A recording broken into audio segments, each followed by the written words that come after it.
ხვალ 3 დეკემბერს 18 საათზე თბილისის კონსერვატორიის მცირე დარბაზში ქართული კლასიკური მუსიკის საღამოების დასკვნითი კონცერტი გაიმართება.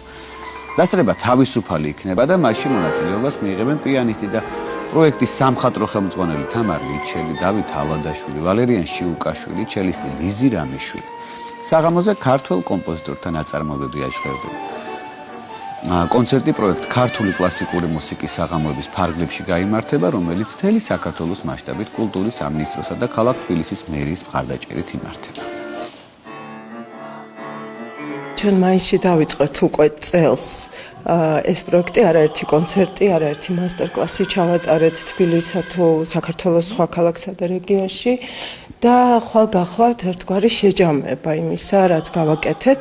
შესაბამისად ამ კონცერტზე წარმოდგენილი იქნება როგორც ის ნაწარმოებები, რაც უკვე არაერთხელ შევასრულეთ პროექტის ფარგლებში და ძალიან გვიყვარს ჩვენც მსმენელსაც.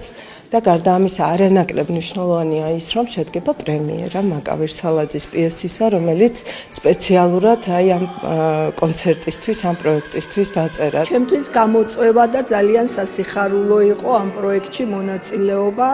კონკრეტული ინსტრუმენტები იყო შემოთავაზებული თათას მიერ, დანარჩენი, რა თქმა უნდა, ჩემზე იყო იქ, ლექსიც და მუსიკაც თავისთავად. დარწმუნებული ვარ, რომ თბილისის პრემიერაც წარმატებით შედგება. პირველ რიგში მინდა დიდი მადლობა უთხრა თათას ამ იდეისთვის და მართლაც გაერთიანებული საქართველოსთვის, მუსიკით გაერთიანა საქართველო, ქართული მუსიკით, ქართველი არტისტები, ბევრი ისეთი კომპოზიტორი აღმოვაჩინეთ, ბევრი ისეთი პრემიერა შედგა და შედგება ხვალინდელ საღამოს, რომელიც ამ პროექტის გარეშე ალბათ წარმოუდგენელი იქნებოდა. მიხარია რომ სამ სხვადასხვა სტილში წარვდგები მასთან ერთად სცენაზე და ასევე ჩვენ შემოგვერთებიან ის არტისტები, რომლებიც აი ამ ერთი წლის განმავლობაში თათასთან ერთად მთელი საქართველოს მასშტაბით ატარებდნენ განსაკუთრებული რეპერტუარით შედგენილ კონცერტებს.